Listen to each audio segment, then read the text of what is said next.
Alright, so here's how we're gonna open the episode. Guess what? You know our bonus video? It's got over 50 views. Let's go. Let's go. Let's go. We're opening on a high note. And because of that, we're also going to announce we finally hit 100 subscribers! I had streamers and balloons and stuff. I'd be Everything. celebrating. So Yes. we just want to thank you guys for 100 subs. Yes. Yeah, I don't know, like, literally, we were both, like, minding our own business this morning, and then all of a sudden I get a text from Julie. She's like, and I'm like, what? And she's like, we hit 100, and I was like, no, we didn't, ain't no way. So I pull up my phone, I'm like, yeah, sure. I'm just scrolling through, I'm like, gosh, we actually did. So I just want to give a big thanks to everybody who subscribed, and it's helping us start our little mini fan base here that we have going. On that note, we will be doing our giveaway. So we have an idea of what we're gonna do. So we're gonna pick one of our 100 subs, and we are going to reach out to you, and we will ask you a couple questions, and we will go from there. I'm really excited just because I don't know about Julie, but I'm kind of a little bit more artsy, if you catch my drift. So I have a good idea of what I want to do, and really excited. So our next goal, guys, is 500 subs. I feel like if we really wanted to, we could hit it by the end of the year. So I will up our giveaway. Exactly. So I'm gonna up our giveaway, and we will give it to 5 or 10, depending on how quick we get there, of our subscribers or followers on Instagram, Twitter, or TikTok. So, and bonus if you get all 3. So you'll get an extra bonus entry to getting some stuff from us. So if we hit it by the end of the year, though, wow, that was kind of loud. If we hit it by the end of the year, you guys have a chance to win some cool stuff from us. So subscribe. Duh. And don't forget to leave a like on this video, leave a comment down below. We also include the links to our other social media pages down below as well. And finally, don't forget to turn on our post notifications, because we will be posting another video, but not just one, 2 videos this week. So you guys get a total of 3 videos from us. You get this video, our main video. You will be getting another video that we will talk about later on in the episode. And then you get one that one of our subscribers reached out to us and was like, hey, you should do a video on this.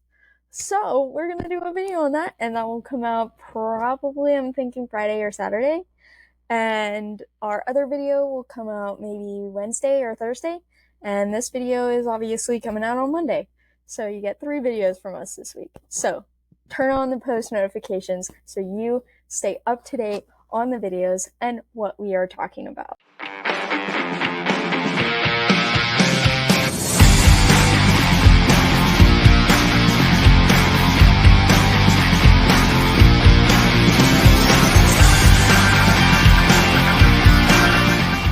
Good.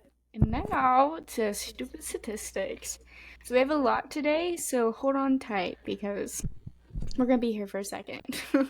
So first things first, the entire Penguins roster was a game time decision for their 4-3 shootout win over the San Jose Sharks. Yeah. Wow. Oh my goodness. That was a mess. such a mess. And then we have Steph Curry passed Michael Jordan to become the all-time leader in points per minute. Mind blown. And then Taysom Hill becomes the only player in NFL history to have 30 plus rushing touchdowns, 10 plus reception touchdowns, and 10 plus passing touchdowns. Definitely the second player to have 25 plus rushing touchdowns, 10 plus reception touchdowns, and 10 plus passing touchdowns. So Frank Gifford is the other player if we add that. I know you are so happy about Taysom Hill right now because he's on your fantasy team. Yes. Yes. Which, thinking of it, I haven't looked at it yet. Give me 1 second. Oh yeah, let's get this out of the way before we get so far into the video like last week and then you're like, Yes. oh my Is it gosh. gonna hurt my feelings? No. It won't hurt your feelings. Not again. My fantasy team on the other week. Anyways, moving on. So next up is Florida State is the only one of the 263 Division I football teams not to score over 21 points in a game this season. That's not great. And the way that their season's going. Okay. So, the Bears QB Caleb Williams texted punter Troy Taylor that he wouldn't be punting too much this year. Through week 10, Williams' yard total is 2,021. Troy Taylor's punt yards total is 2,153. I bet he's regretting sending that text when he got drafted now. I can't even imagine. And I saw a list comparison and pretty much everyone is like, so it's like the diagram, you have your SWOT analysis kind of thing where it's like good or whatever, and it's like 4 different things. So pretty much everyone is where they should be, but then Caleb's kind of in the bottom corner, kind of, and it's just not the place. And there were rumors going around this week that multiple veteran players were like, this guy needs to be benched. Like, let's have a change at QB. But the Bears ended up firing their offensive coordinator or something like that. So now they had a new player caller this week. And well, I don't really want to spoil what happened, so we'll save that for later. A little foreshadowing for our episode here. Keep your eyes and ears open.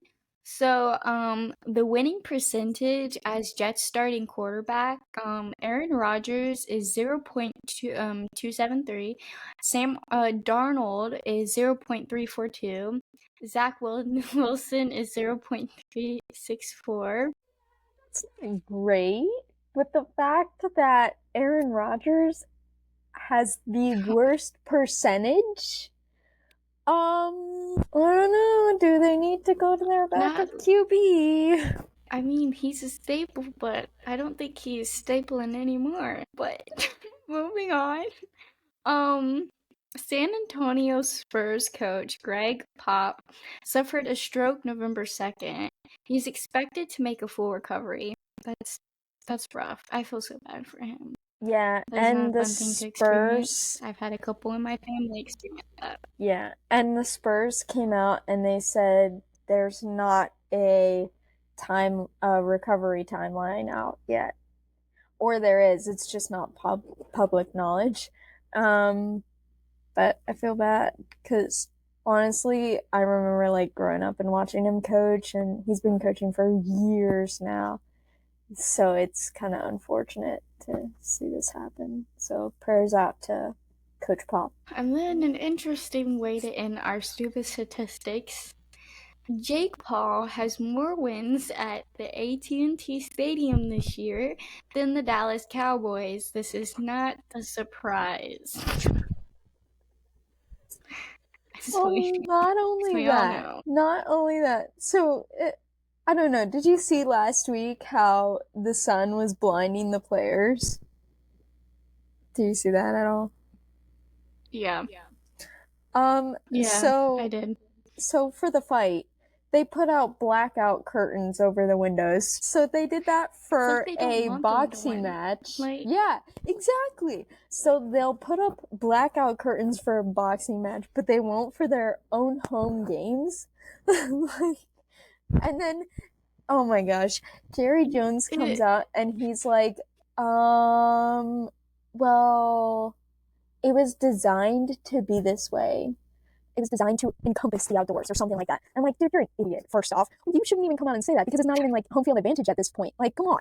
Like, you're letting one of your superstar wide receivers get blinded in the eyes because of the sun coming in. Like, you should know where the sun is, and if you should have a way to like tint the windows or something. If literally I've seen the layout of the stadium, I'm not happy with it. I'm not even a Cowboys fan. I don't even like the no, Cowboys. I can agree. I don't either.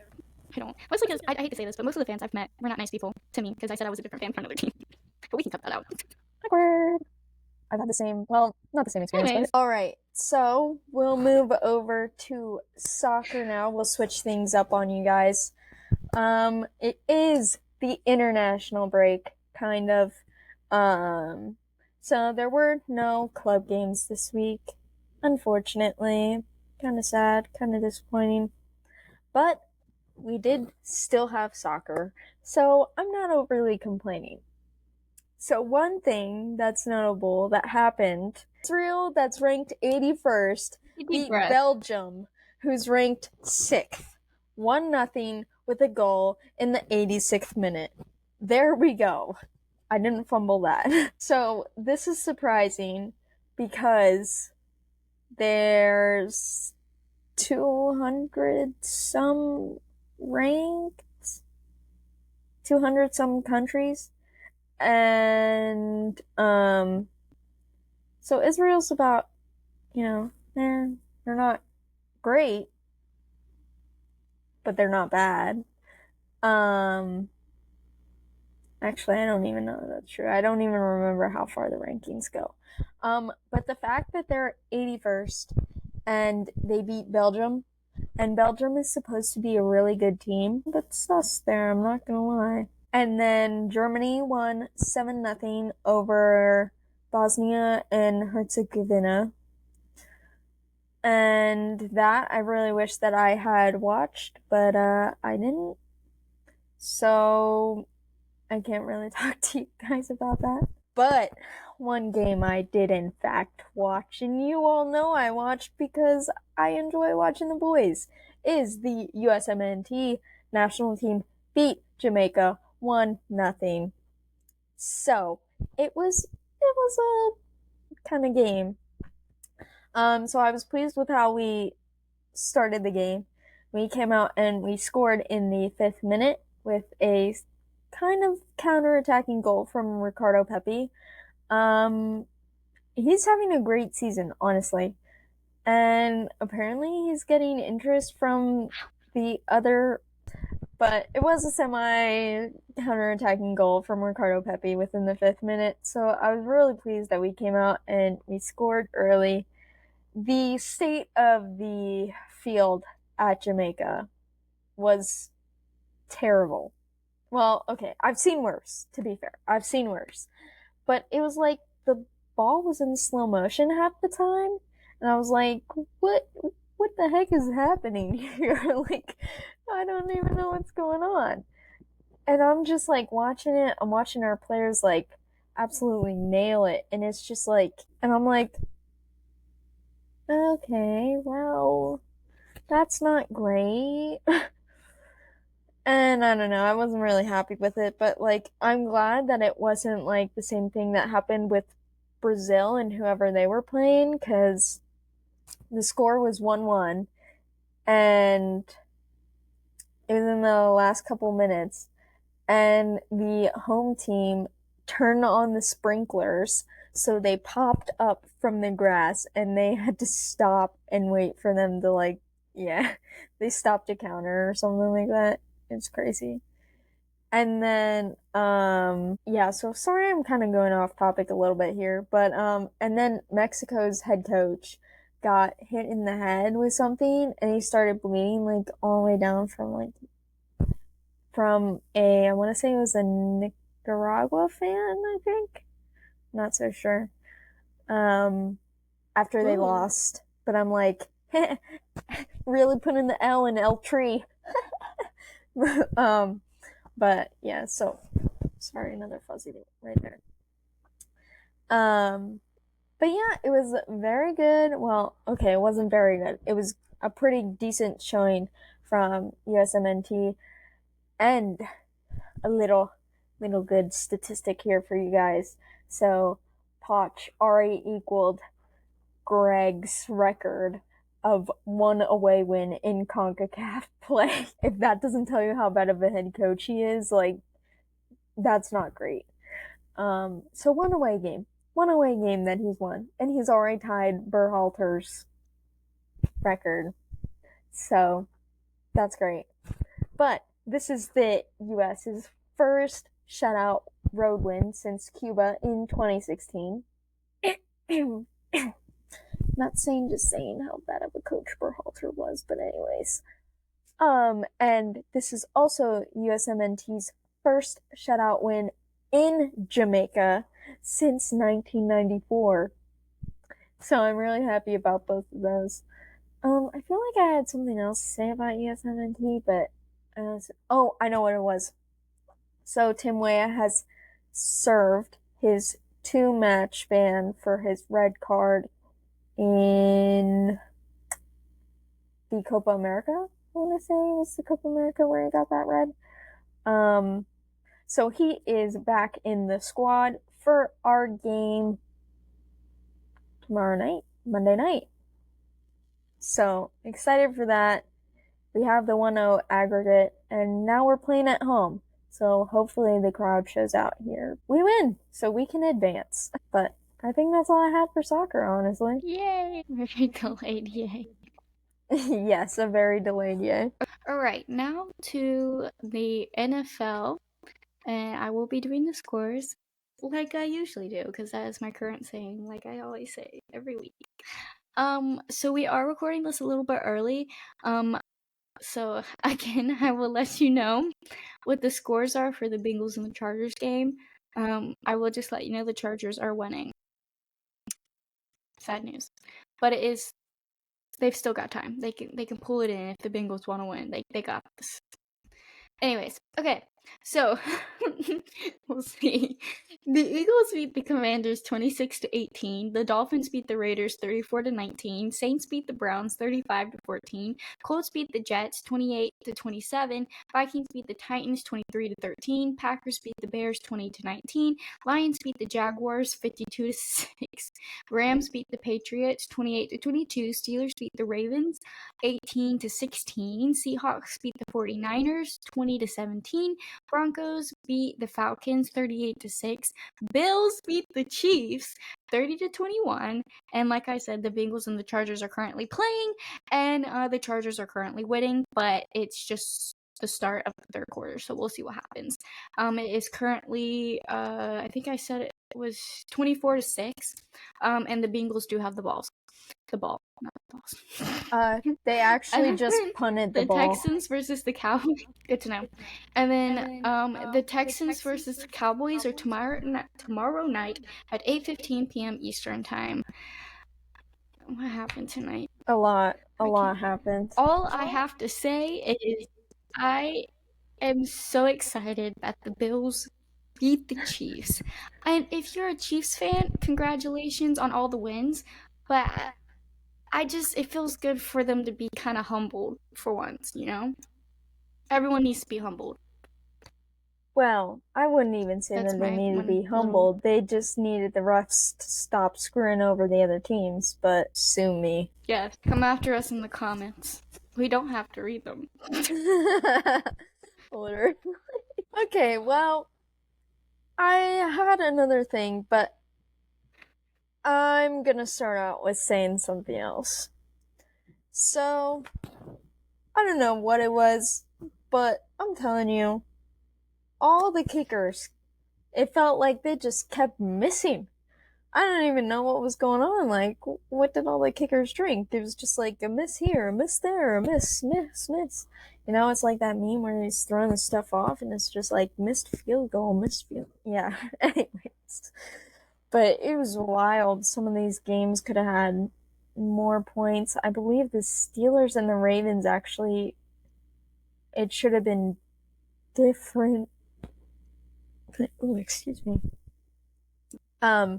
Because Justin Tucker missed at least 2 field goals that I saw. And then who else missed it? I think the Jags missed a field goal as well. The Vikings missed a field goal. Who else? I don't know, but it felt like a lot because it was just like one after the other. And it got to the point where literally my brother and I, while we were watching, we were like, oh, hold your breath. It's a field goal attempt. Come on, guys. Like, it was not automatic today. And I don't even know why. But yes. So, moving on to the thing that I actually do want to talk about. So, obviously, we are filming this before Monday, so this does not include Monday Night Football. But in the Cowboys' last 5 home games, they have entered the fourth quarter trailing. And that doesn't matter who it was, but they were losing. So that's not good. Again, going back to the sunlight, Jerry, I think you should be a little more strategic. But that's just me. Just me. And the Jaguars' 46-point loss at Detroit is now officially their worst loss in franchise history. But you want to know what their previous worst loss was? A 44-point defeat to the Lions in December 1995. So they lost to the same team, just by more points this time. And again, oh, look at that. We're back at the Cowboys again. We're just going to roast the Cowboys, I guess. But the Houston Texans have more playoff wins than the Cowboys. And just a little reminder here that the Cowboys have been around for a while. The Texans only started in 2002, and they have more playoff wins than the Cowboys. Again, Jerry, maybe, hear me out. Hear me out on this. Maybe Jerry's the problem. Hear me out.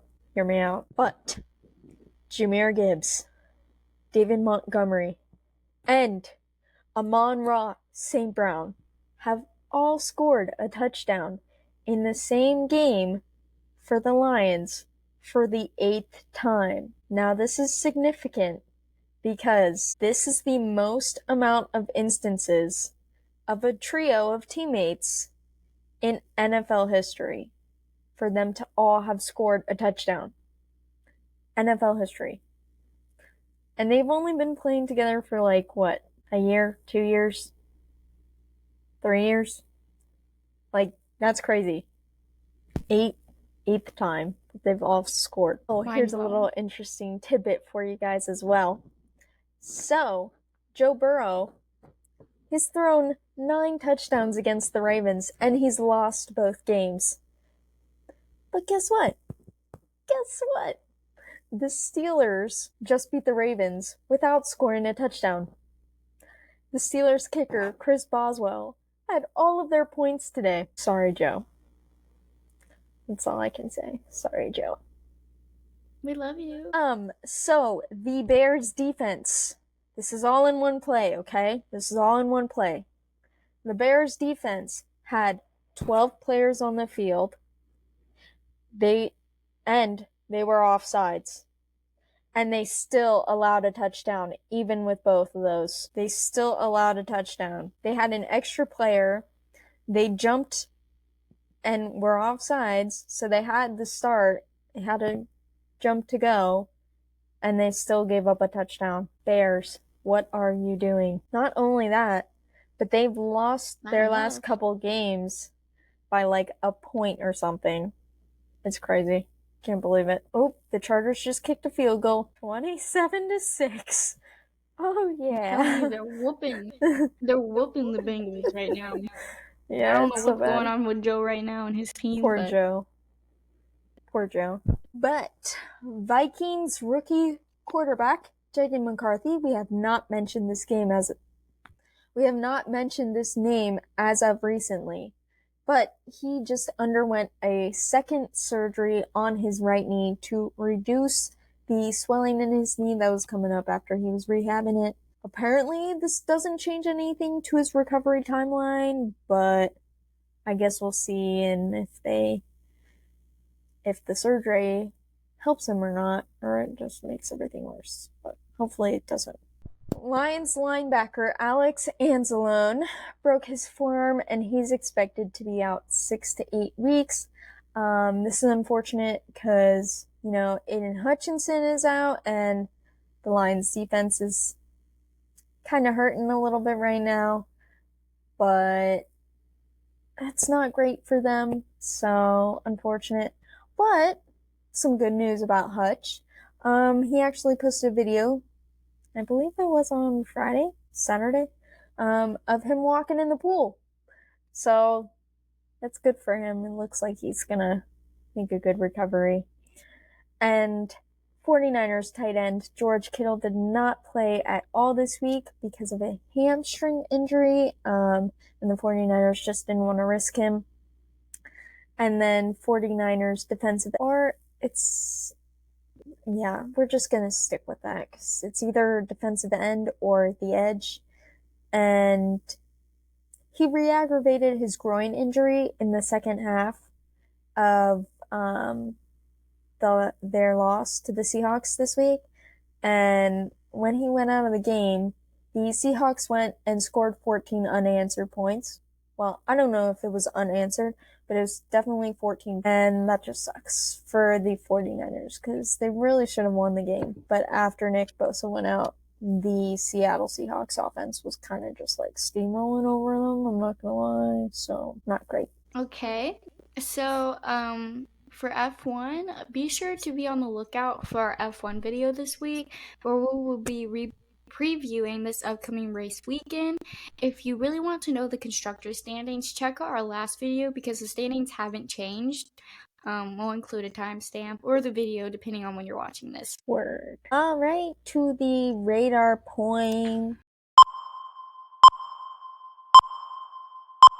Okay, so my teams for the radar points this week are the Ravens versus the Chargers and the Cardinals versus the Seahawks. Ignore everything I said before that because it's probably going to be cut out. Moving on. Yeah, I'm gonna have to agree with that.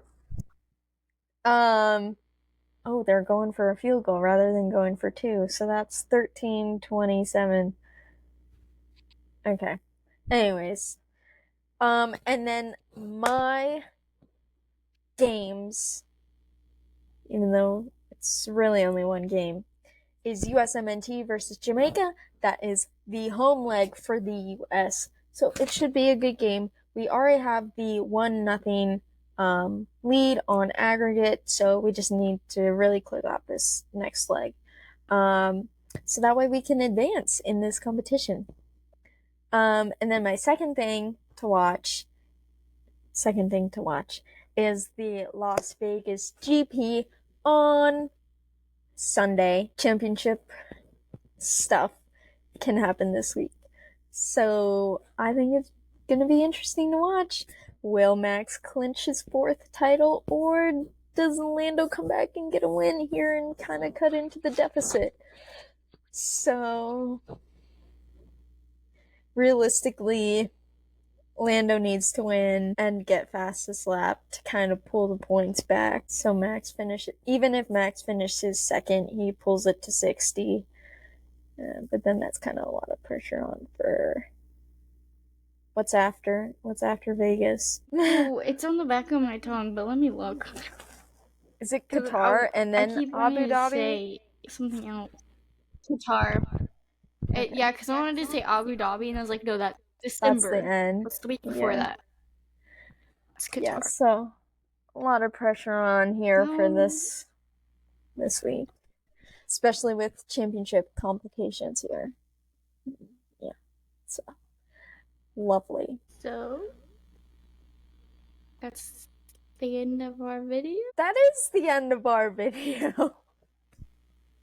Oh my Okay, so I hope you liked it. Don't forget to subscribe, turn on our post notifications, check out our social media pages down below. Leave a like if you think USMT will win and advance to nations. And then let us know in the comments who you think will score in the game.